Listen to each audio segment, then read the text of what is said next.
today. And that was perfect. Thank you. Good morning, everybody. Good morning, Center for Spiritual Living, East Hawaii. You are magnificent. You are spectacular. You are exactly where you're supposed to be. I'm Reverend Beverley Strutt. I am the spiritual director here. And today I get to give the message.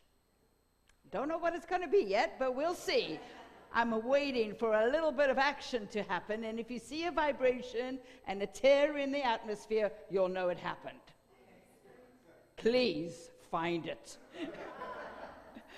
Just kidding, just kidding. You know, I always come with something. And even when I don't, there's always going to be something that's happening. But it's May. My goodness, it's May. Oh, yeah, before I go into this, I do want to send a shout out to Reverend Kathy. Send her blessings, send her prayers. It was a very jolting, awful experience that she had. And then, but I was very happy that she did reach out and go, okay, I'll go to the hospital with you, which I was very happy to do with her. And we spent most of the day together with that. And yes, it is painful. She is not very comfortable. And so please, let's keep her wrapped in our love and our prayer. Reverend Kathy, we love you and we know the best for you. Absolutely. So that is very, very good. But it's May. Did anybody think it was going to be May already? Come on, we just got started. We just set our intentions for this year. We just began. I mean, it was January. We were doing Roots and Reboot. And now we're in May. And so we start a new topic for this month. You remember that the global theme for the year is called Living Out Loud. This month, the theme for the month is the light within the shadows. Yeah, it's very inspiring. Yeah, it is. But we are going to take a dive. We always take a dive. And so they say that this month we're exploring how to appreciate and welcome both the light and the dark for what gifts they each bring. Yes. So today I'm going to speak about the gift in the shadows, or shadows gifts. This is a topic, the shadow, our shadow work. It's not a topic that we want to go to very often. And it gets a little bit down into that place that might not be as comfortable. So what do I do in a case like that? We start with some lightness. We start with a little joke, right? Why not? Let's see how this one goes. A metaphysician, a mystic, and a pragmatist were sitting in a room when the lights went out. The metaphysician said, "Let us take this opportunity to consider the symbolic nature of light and dark." The mystic said, "Yes, but let us also take this opportunity to contemplate the difference between light and dark." Meanwhile, the pragmatist went down to the basement, found the fuse box, and reset the lights. Come on, folks. We can turn it on, right? Isn't that good? I think we can all be metaphysicians, mystics, and pragmatists at every time in our life. And guess what it is? It always comes back to our choice. We get to make a choice of how we want to see the world. But it does not mean that we don't deny what is in the world. We don't deny the lightness and the darkness that is in the world in all aspects of what it is we do. So often you will hear us say that darkness is just the absence of light. Is that true? Absolutely. You walk into a dark room with a candle, no more dark room. But that is so one-sided. It's so one-sided. It's diminishing darkness. And darkness has a tremendous value in and of its own. It brings its own thing. And without darkness, we will have no balance. No balance in the world. In fact, even if we just look at our symbol, the yin-yang symbol, we will see that we have a beautiful balance of light and dark. This is one of the basic symbols that we see all around us in the universe. It is this perfect balance of life, the perfect balance of the universe, the perfect balance. And within each one of them, we see light and dark represented. So there is nowhere where we have complete light, and there's nowhere where we have complete dark. Because even if we're in a blackout room and you're in it, you will be the light. There will always be a light. Even, yes, you will be the light. And if you're the darkness in the light, go to it, because you're bringing a gift to that situation too. So there's always this idea of this perfect balance that we want to reach within the world. In fact, in Confucianism it says this: the yin-yang, the male and the female, the strong, the weak, the rigid and tender, heaven and earth, light and darkness, thunder and lightning, cold and warmth, good and evil. The interplay of opposite principles constitutes the universe. So we have this constant play, right? Always this constant play, this back and forward. But it's not necessarily always the extreme and the extreme. It doesn't have to be bright lights and complete darkness. There's all this place in between where we have a balance going on. And balance in our universe and in our nature and around us is extremely important. I mean, you're walking down the road in bright sunlight, you see a tree and there's shade. Do you think you're not going to go to the shade? Absolutely. Why? There's a repose in the shade. There's a change. There's a little bit of a difference. There's something that it's bringing to you. It's bringing you a gift. Always the darkness brings a gift. As long as we're not putting judgment on either the light or the dark. It just is, right? It just is. So I think most of you know that there was a period of time when I was a professional dancer. A long period of time. I quit because it was time. So, but during that time I worked on a cruise ship. And we went pretty much around the world. And we had the fortune to be in Norway, right at the top of Norway during the midnight sun. Absolutely brilliant. We flew into Hamburg, jumped on the ship, and off we went up through the fjords, all the way up to the top. Coming from Los Angeles, flying over, you know the time change was crazy. So we were up all hours of the day and night. And we walk out onto the deck of the cruise ship, and it's 2 o'clock in the morning, and it is a bright sunshine. Complete bright sunshine.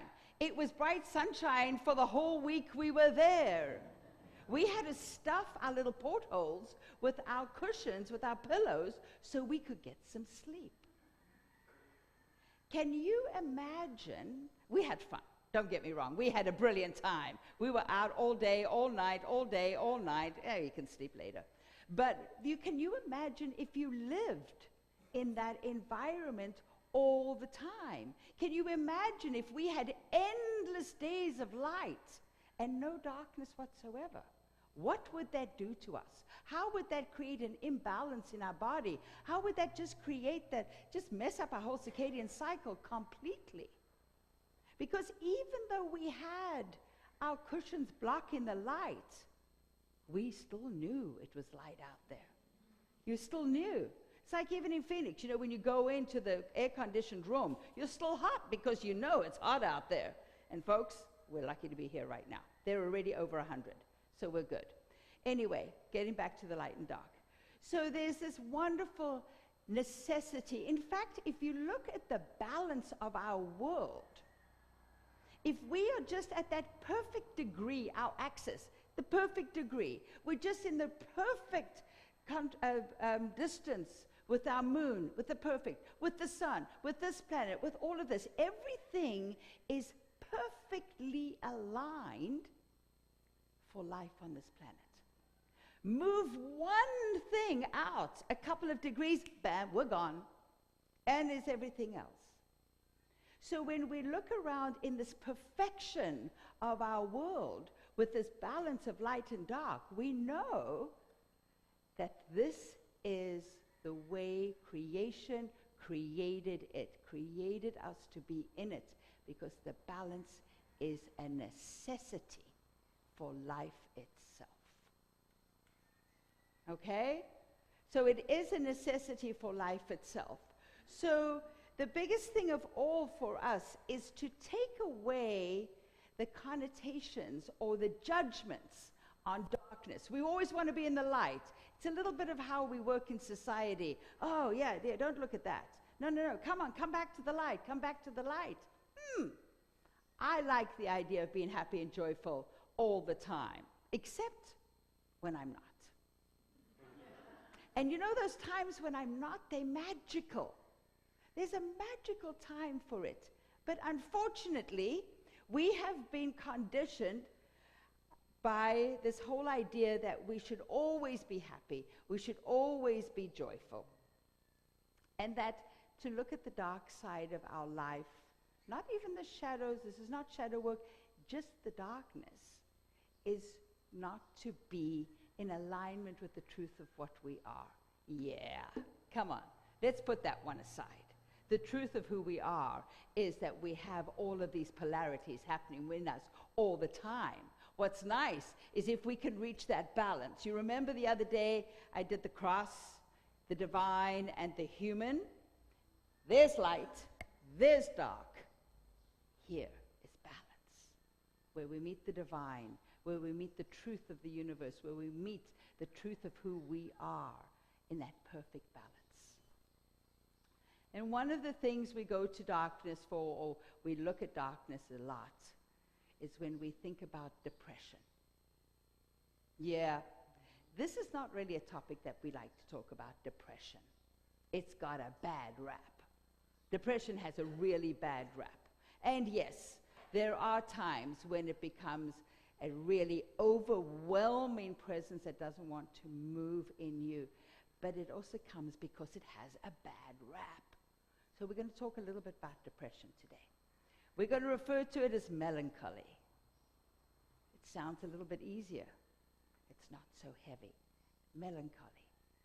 It's a lovely word. I'm going to be using this wonderful book today from Thomas Moore, The Care of the Soul. If this is not something you've read, grab it. It is quite brilliant. It's one of those I go to back for many, many different reasons. But in here, he speaks about melancholy. Because what we want to do is we want to get to that place where we can address those feelings of depression, the feelings of melancholy, the feelings of sadness, and see the gift that is in the shadow. We want to see the gifts that are coming our way. Thomas Moore says this. He goes, the void and grayness of depression evoke an awareness and articulation of thought otherwise hidden behind the screen of lighter moods. I'm going to read that one again. The void and grayness of depression evoke an awareness and articulation of thought otherwise hidden behind the screen of lighter moods. Wow. He also goes on to say, melancholy gives the soul an opportunity to express a side of its nature that is as valid as any other, but is hidden out of our distaste for its darkness and bitterness. Oh, my goodness. These words just show you that there's more going on in the darkness. You know, it's so often for us that, have you heard of the hero's journey? Right? Joseph Campbell, the hero's journey. The hero starts up here, and the hero moves down through everything that's going along, goes deep down into whatever the doldrums may be, comes back up, and one more time, and begins that journey. This is a journey that we take every single day in all that we do and all of these things that we want to see and attempt. But you know what we do? We get here and we go, we cut across and go right back up. We cut across and go right back up. I did it for decades. So it was great. Everything was going fine. Cut across. I never did the dive down. Never did the dive all the way down into the darkness. I guess I got about here. Cut across. let's go back up around again. But it is in that dive down into that place where we can find the stillness. We can find the calm. And yes, sometimes it comes from a place of not knowing what to do or being overwhelmed. But this is the time when we can sit in the darkness. We're not pitching a tent here, folks. We're not pitching a tent. We're not claiming this is our truth, but we are claiming this as part of our journey. It is important to go and to be able to sit either in the discomfort or in the darkness. It's important to be able to go and rejuvenate yourself. How often is it when you can find yourself, when you just want some quiet, that you'll go and find a dark place, a place in the shade of the tree, not the light of the tree, the shade of the tree, a room on the far side of the building where you put the lights off, maybe a candle, right? Is there anybody that does those things? I'm sure we all do, because this is a time and a place where we can actually allow ourselves to let go of the light, let go of the outside world, let go of that draw that we have to be happy all the time. We don't. We are allowed to have that time of repose. We're allowed to have that time of reflection. These are the gifts of the darkness. The quiet, the calm, being able to reflect, being able to take that time for yourself. Because often when we go there, we let go of the outside world. We turn our phones off. We say no to everything that is out there. This is time for me. And oftentimes people go, well, yeah, but that's not depression. Yes, it's part of the gradient of depression. It's not depression, because depression is, we've given it this meaning that it's like, you know. Now, do we have people that are severely depressed, that cannot shift themselves out of it? Yes. Do we love on those? Do we want them to be more into the light? Yes. But if we can go here in a healthy manner, we stand a better chance of not going to that extra overwhelming state of depression. But even in those places where you are very, very, very severely depressed, there's a choice we can make to try and befriend it. Befriend that feeling. Come to the place that this is not controlling me. This is a place where I get to choose. I'm going to say that again. I get to choose to take this time for me. I get to choose to sit here and allow these feelings to be real. Not to judge myself, not to judge anything about it, just to sit in that quiet space. First of all, we find this gift of the stopping. Just stop. Richard Rohr says this: the soul does not use words. It surrounds words with space and silence. Silence is a kind of wholeness. It can absorb contraries, paradoxes, and contradictions. Contemplation is so liberating and calming. It is a wholeness to rest in, which frees us to act on behalf of love.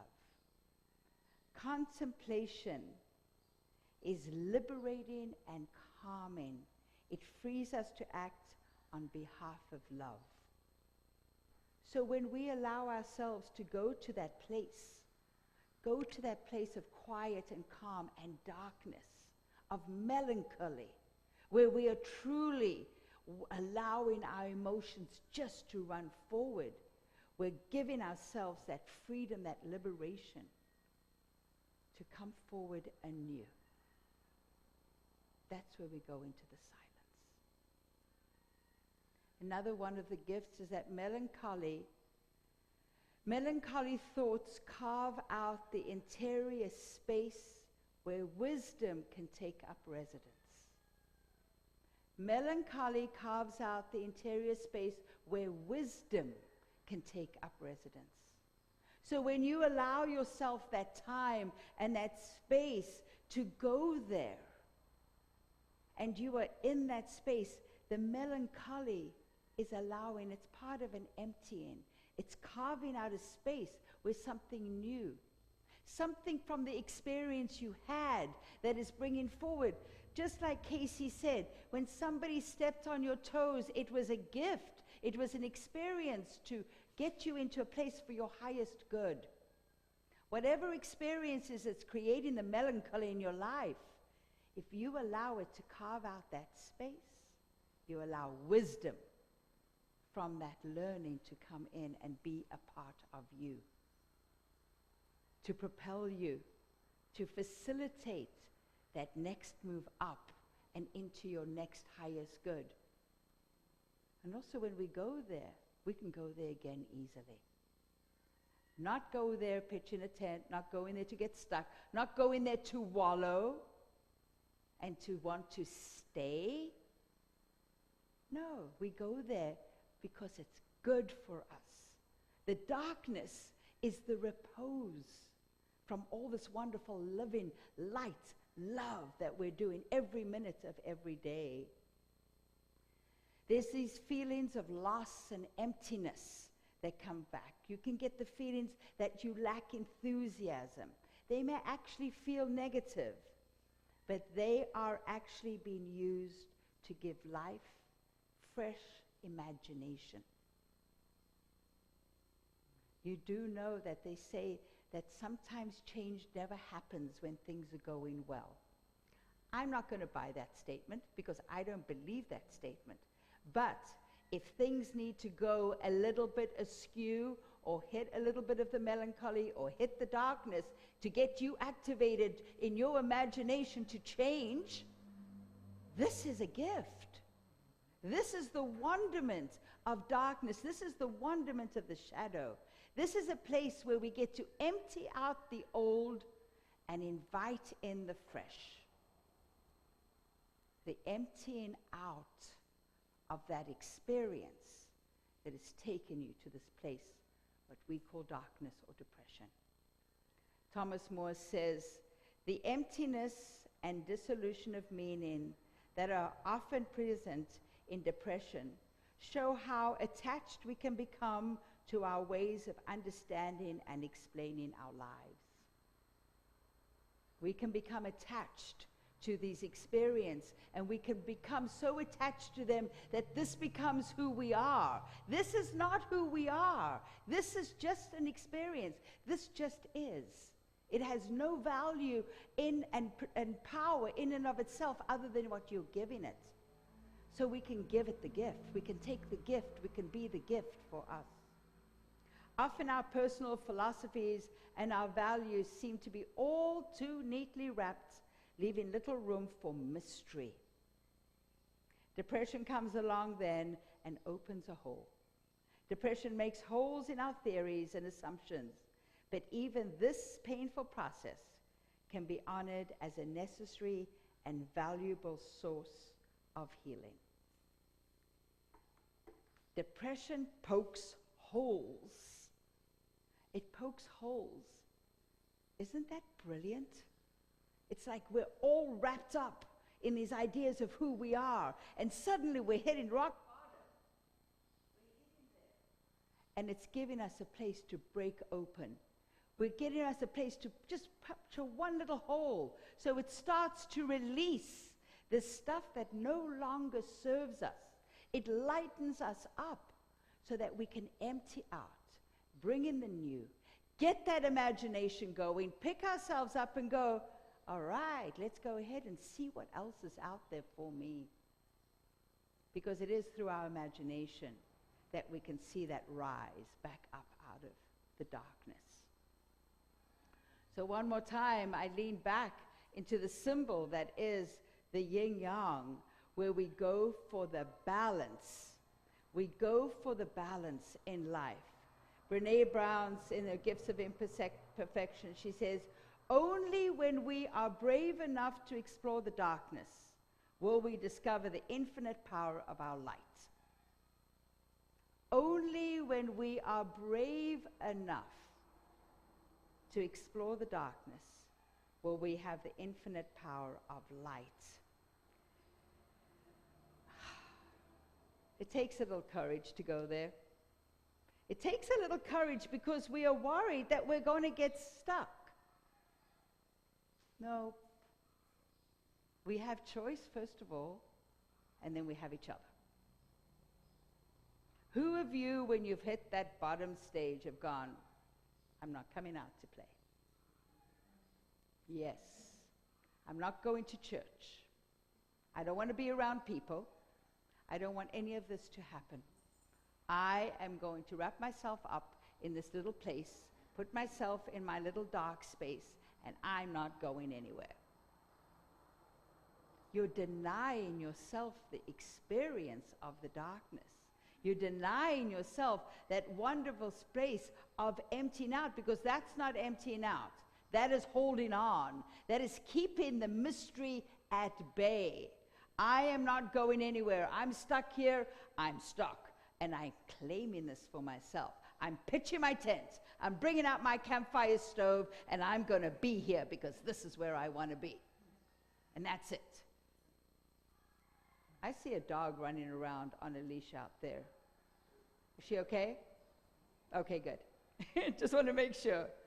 So anyway, so getting back to the darkness. No, this is not it. We're going to take and move into that darkness, and it can be moment to moment. You don't have to wait until there's so much going on before you acknowledge that you're there. Take your time to go there. Take your time to be in that place.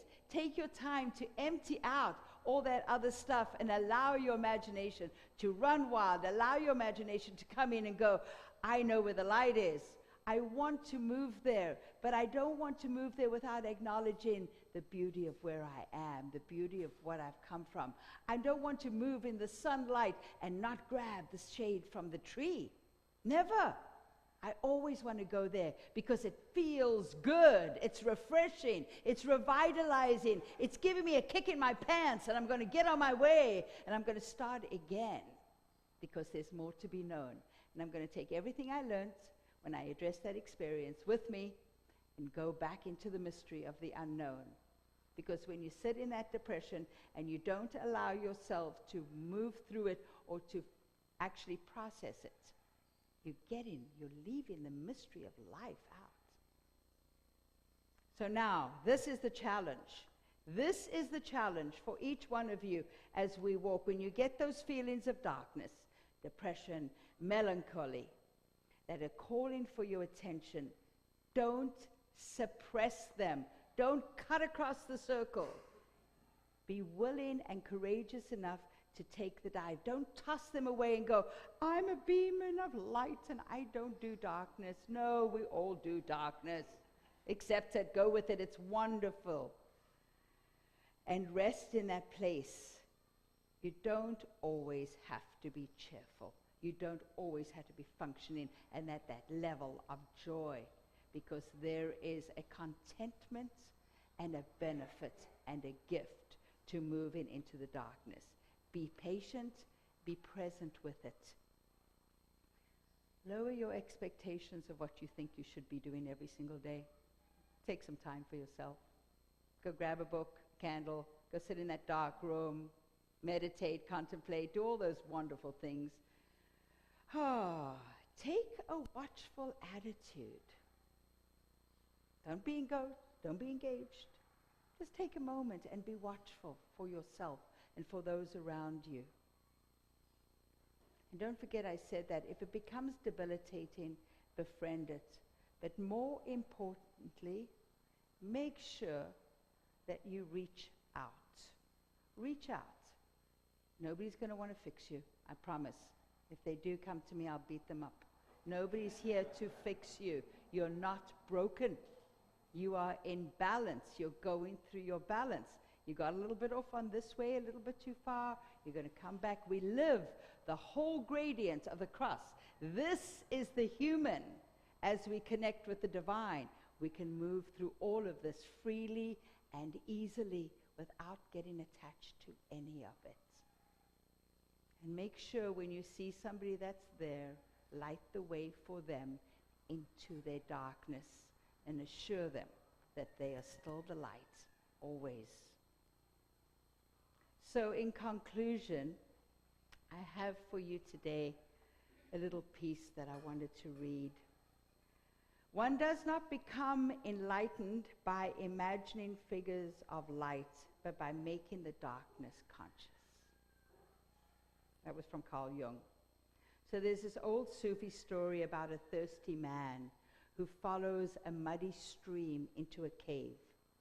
He carries a lantern, holds it before him, and finds a clear source which he can drink from. So remember, when you're feeling muddied and troubled, we must not drink from the mud, but trace its source carefully. Carrying the lantern of our spirit before us, we must enter the darkness of our troubles if we are to drink clearly again from the source. This is making the darkness conscious. And compassion is swaying your small light near others, too troubled or muddied, to see their way. So remember, we've all been there. We all go there. Let's go there in a way that we can rejuvenate ourselves. And when you see somebody else go in there, use your lantern to guide them to the clear path through darkness, back to where they want to be. Thank you. So it is.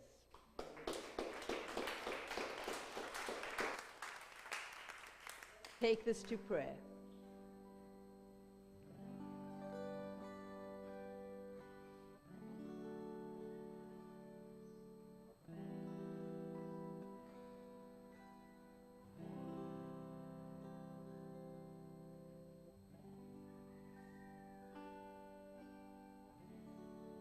So in this breath, we recognize the one power, the one source, the one universal creative mind, that magnificent intelligence that is working in us, around us, through us, and as us, in all that we do, think, say, feel, and experience.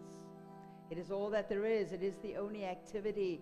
And it is in this activity, in the world, in this whole universe that we know, where there is this wonderful balance of lightness and darkness, where there is a fluctuation going from one to the other, but it is all in perfect alignment and balance. And I know that this is part of this universal design. We are part of the universal design, and it is within us to feel, see, and experience this very extreme lightness and this very dark darkness and all that is in between. And we can move freely from one to the other, knowing that it is just part of this perfect circulation and balance of the world. So I know for each one of us as we walk our path this week that we can rest in that place safely and securely. We can see the darkness, actually go towards it, sit in there in its quiet repose, where we can refresh, where we can empty, where we can gain more imagination, and so that we can step back into the light joyfully and with great ease, and know that very soon we're going to look for the shade in the tree, for there is that gift in there that we so love and enjoy and know that is part of our perfect journey. So I know that this is the truth for each one of us this day and moving forward.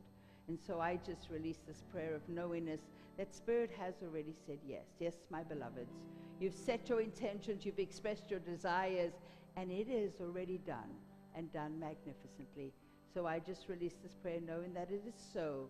And together we claim it by saying, and so it is. Thank you.